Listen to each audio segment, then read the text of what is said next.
Finally हम land करके बाबा की नगरी में।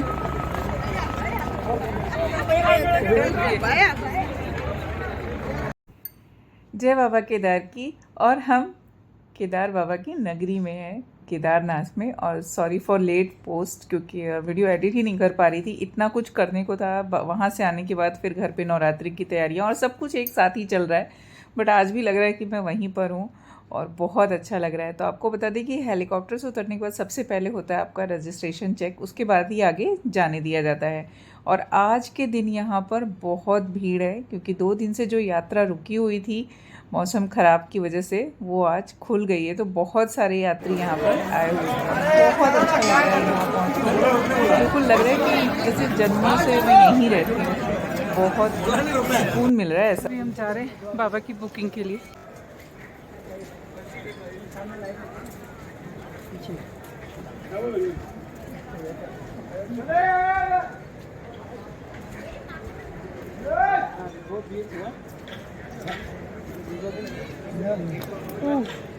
इधर इतनी बड़ी लाइन है पर्ची की। तो अभी पतिदेव खड़े हैं। स्पेशल पूजा जो होती है उसकी पर्ची कटानी पड़ती है, तो उसके लिए बहुत लंबी क्यू है, क्योंकि आज काफ़ी लोग हैं, भीड़ बहुत ज़्यादा है, तो उसकी वजह से लाइन भी बहुत लंबी है। और वो पर्ची कटवानी इम्पॉर्टेंट है, उसके बिना आपको गर्भगृह में एंट्री नहीं मिलती है। फिर आपको दूर से ही बाबा के दर्शन होते हैं। जब यहाँ आए हैं तो अच्छे से दर्शन भी इम्पॉर्टेंट है और पूजा भी इम्पॉर्टेंट है।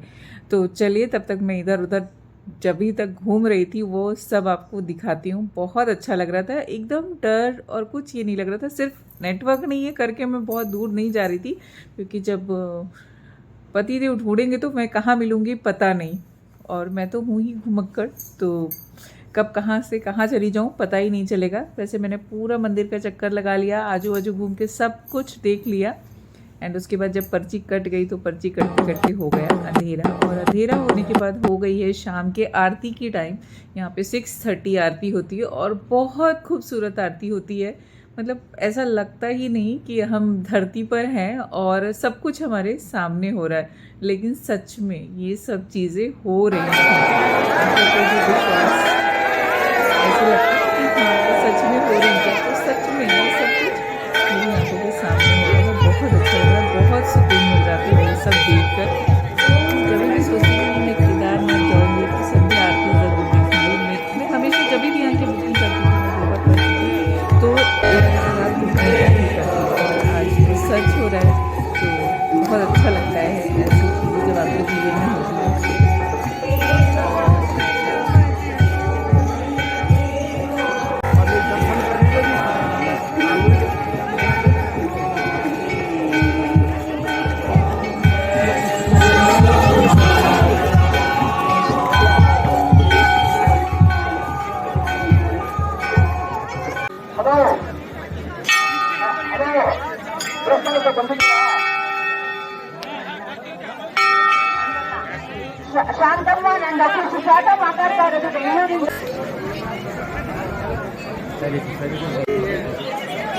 एकदम भाई दिल खुश कर दिया मैंने। हेलो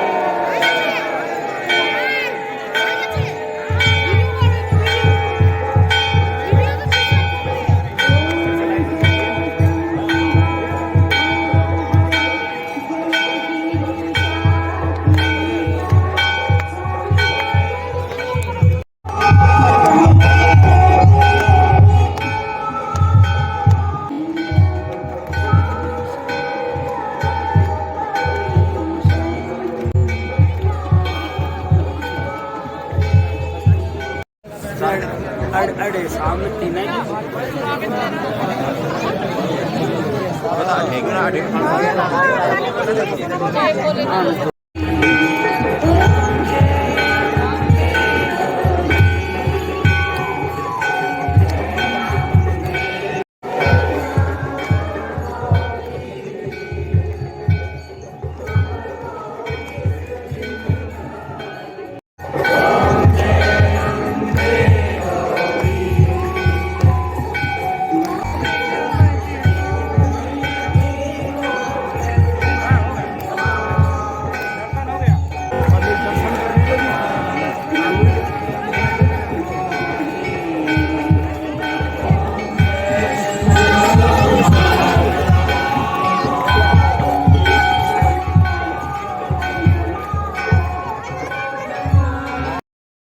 आरती ख़त्म हो गई है एंड आरती के बाद हम लोग लग गए नॉर्मल दर्शन की लाइन में, जो दर्शन की लाइन लगी थी उसमें।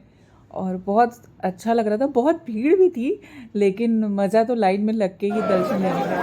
बाकी हमारे पास सुबह की पूजा है, इसके लिए हम सुबह उठेंगे। सुबह नहीं उठना है, हम लोग को 12 बजे जाना है गर्भगृह में पूजा के लिए। अभी हम नॉर्मल लाइन में, और आप देख सकते हैं कि हमारे पीछे कितनी भीड़ है, बहुत सारे लोग हैं यहाँ। घंटा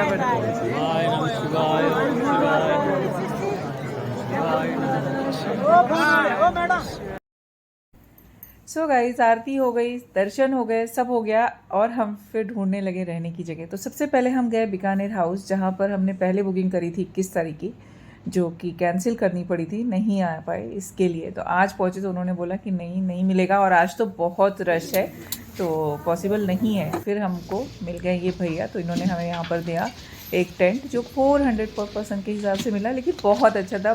अंदर सब कुछ था, सब कुछ इन द सेंस की चार्जिंग पॉइंट एंड एक लाइट। बाकी कंबल रज़ाई बहुत सारे इनफ थे वो, और अगर आपने कुछ ठंड के कपड़े पहने हैं तो शायद ज़रूरत नहीं पड़ेगी। वैसे आज का मौसम सच में बहुत अच्छा है, और ये तो भोले बाबा की कृपा है जो कि इतना सुकून है यहाँ पर। और पता है आपको, केदारनाथ यात्रा आपको बहुत कुछ सिखाती है, और जो मैंने सीखा ना, सबसे बड़ी बात है धैर्य। और दूसरी चीज़ कि आप कितने भी बड़े हो, आपके पास कुछ भी हो, कितने भी रसूखदार हों, लेकिन आपको जीवन में धैर्य रखना ज़रूरी हो जाता है। फिर हम पहुंच गए थे 12 बजे अपनी लाइन में, क्योंकि हमारी पूजा जो थी वो 1 बजे की थी।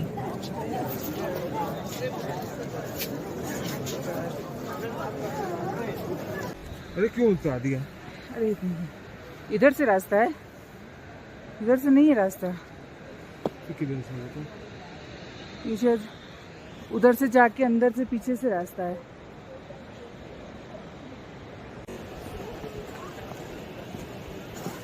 हम चले भैरव बाबा के दर्शन को, कान वान ढक के। लेफ्ट से जाना है ना? हाँ, लेफ्ट से जाना है, ऊपर से।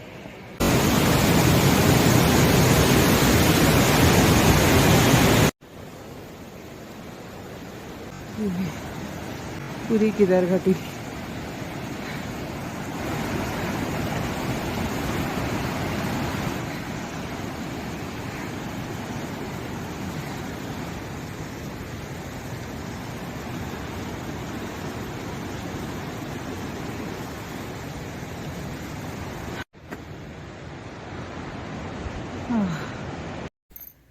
सो गाइस, हमारी पूजा हो गई थी एंड उसके बाद हम चल पड़े थे भैरव बाबा के दर्शन के लिए। और ऊपर से आप देख रहे हैं केदार घाटी का नज़ारा बहुत खूबसूरत है। और ये सुबह के बज रहे हैं 4, हम लगे थे 12 बजे लाइन में।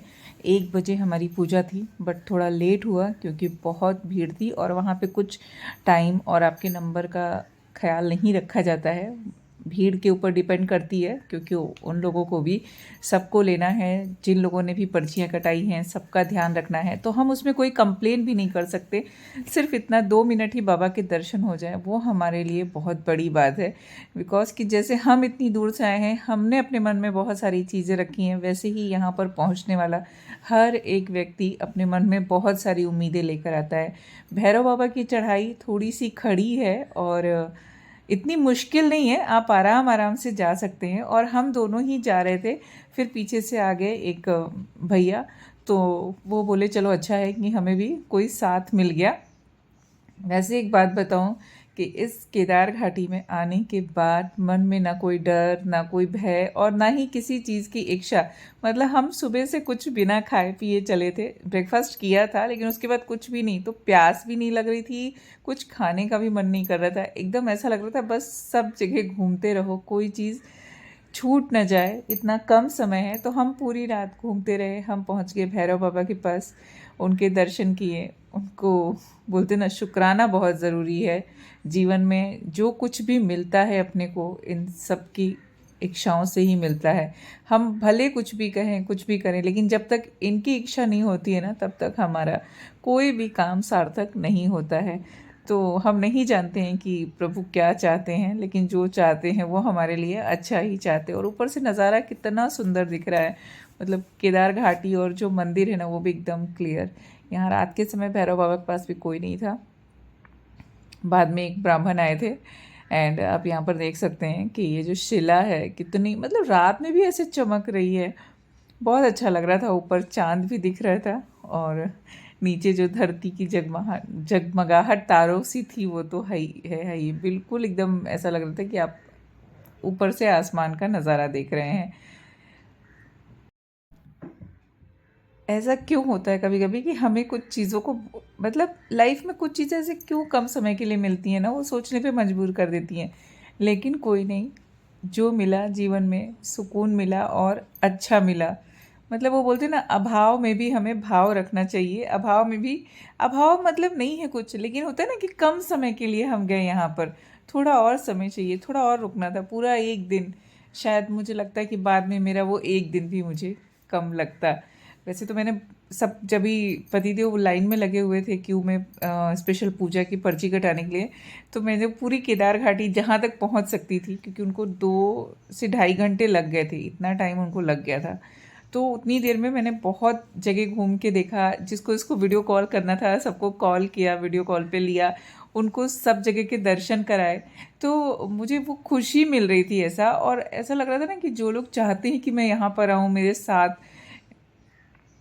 तो हमारा प्लान भी ऐसा सडन हुआ था, कुछ पहले से फिक्स नहीं, लेकिन जो होता है सब शायद भोले बाबा की मर्ज़ी से होता है। आने में जो कुछ दिक्कतें हुई वो भी सब आप लोगों के साथ शेयर की, और उसके बाद यहाँ पहुँच के जो सुकून मिला। अभी भैरव घाटी के दर्शन वीडियो कॉल पे किसी को भी नहीं करा सकती, क्योंकि सुबह के 4 बजे तो सब सो रहे होंगे। तो हमने अच्छे से दर्शन लिए। फिर जब हम दर्शन करके आ रहे थे तो वहाँ से काफ़ी लोग आने लगे। यहाँ पर वाटरफॉल भी है, साइड से जो पानी गिरते रहते हैं ना पहाड़ों से झरने, वो भी है। नीचे सरस्वती नदी, साथ में मंदाकिनी की आवाज़। तो जैसे जैसे आप नीचे घाटी की ओर जाएंगे ना, नदियों की जो आवाज़ है, जो संगम तो दूर रहेगा, तभी रख लेंगे। और यहाँ पर है ये मंदाकिनी, किसी का आवाज़ सुन सकते हैं। ब्रिज के ऊपर से देख रहे हैं, मन कर रही है, और नीचे जो थोड़ा बहुत आपको दिख रहा होगा, और तेज धारा प्रवाह है, और आवाज़ तो आपसे दूर है, इतनी जोर से बह रही है। वो जो वहाँ है ये मंदाकिनी।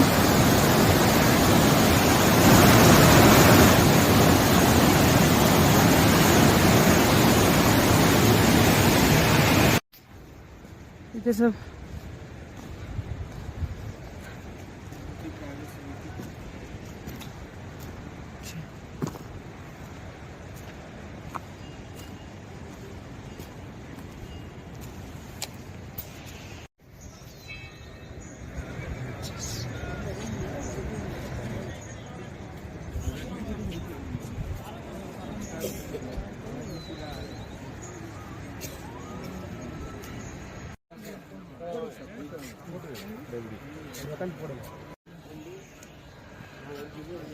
मेरे पीछे भीमशिला और मंदिर की लाइट ऐसे दिख रही है। आदि शंकराचार्य समाधि स्थली यहाँ पर उन्होंने और यहाँ पर बहुत अंधेरा है, देख सकते हैं। जाने के लिए लाइट भी नहीं, हमारे पास टॉर्च थी तो उसकी हेल्प से हम नीचे जा रहे थे। वैसे कुछ है नहीं, बिल्कुल प्लेन बना हुआ है, और अंदर आदि शंकराचार्य की एक बहुत बड़ी सी मूर्ति बनी हुई है। मैं तो देख कर आ गई थी दिन के टाइम, बट पतिदेव को दिखाने के लिए लेके जा रही थी, और यहाँ से कुछ लोग अंदर से वापस आ रहे थे। तो रात के समय वैसे शायद यहाँ पर लाइट्स रहती हैं, आज लाइट नहीं है। मैंने पहले किसी की वीडियो या ब्लॉग में देखा हुआ है कि यहाँ पर रात को लाइट रहती हैं। ठीक है, हमारे पास टॉर्च था तो कुछ प्रॉब्लम नहीं थी। हम वहाँ पर गए, पर्वत ऊपर से चांद शंकराचार्य। चलिए, शंकराचार्य की समाधि स्थल से आते हुए इधर है भीमशिला। कितनी बड़ी शिला है ना, पूरा मंदिर एग्जैक्ट मंदिर को कवर किया। मंदिर और ऊपर भैरवनाथ जी।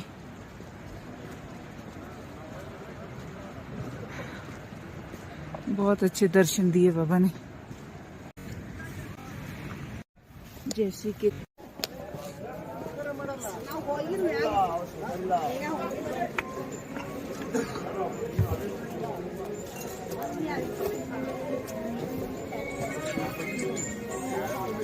जय बोलेगी, जय बोलेगी। वहाँ पे भी नीचे कुंड है, उसमें से पानी आता है।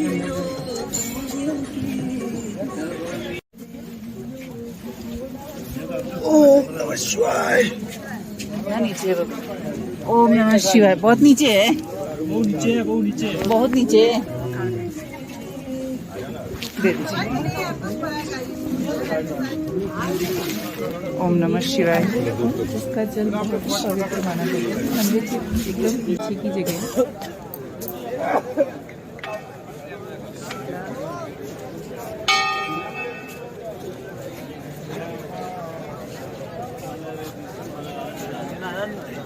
బయోమోలిటీ కావాలంటే ఇలా తీసుకుంటాము.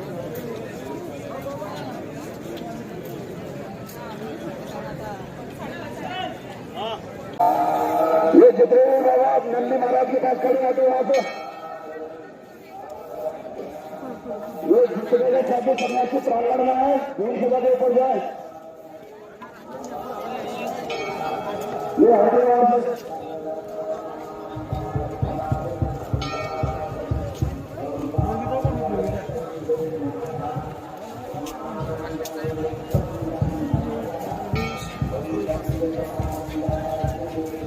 मंदिर नहीं दिखता है।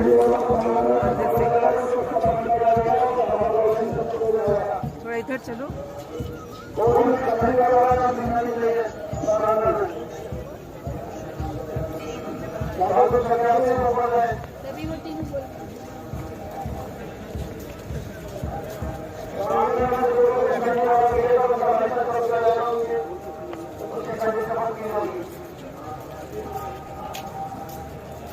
हाँ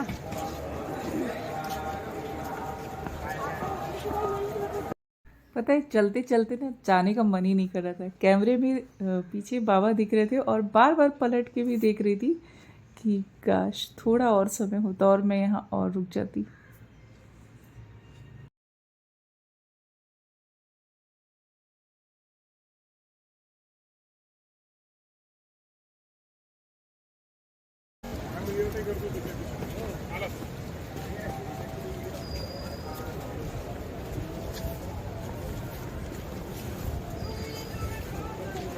चालू नहीं हो रहा हेलीकॉप्टर। पीछे बर्फ के पहाड़ है हमारे। चालू तो 6 बजे हो बोलो चेक कर बोलो बोलो नहीं जय हो।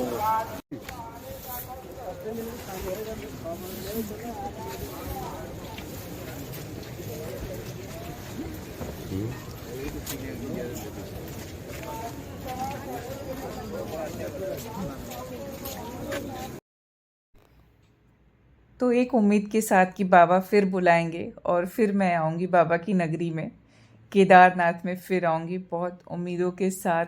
और जब तक सेल्फी मोड में थे बाबा मेरे साथ साथ चल रहे थे, ऐसा लग रहा था।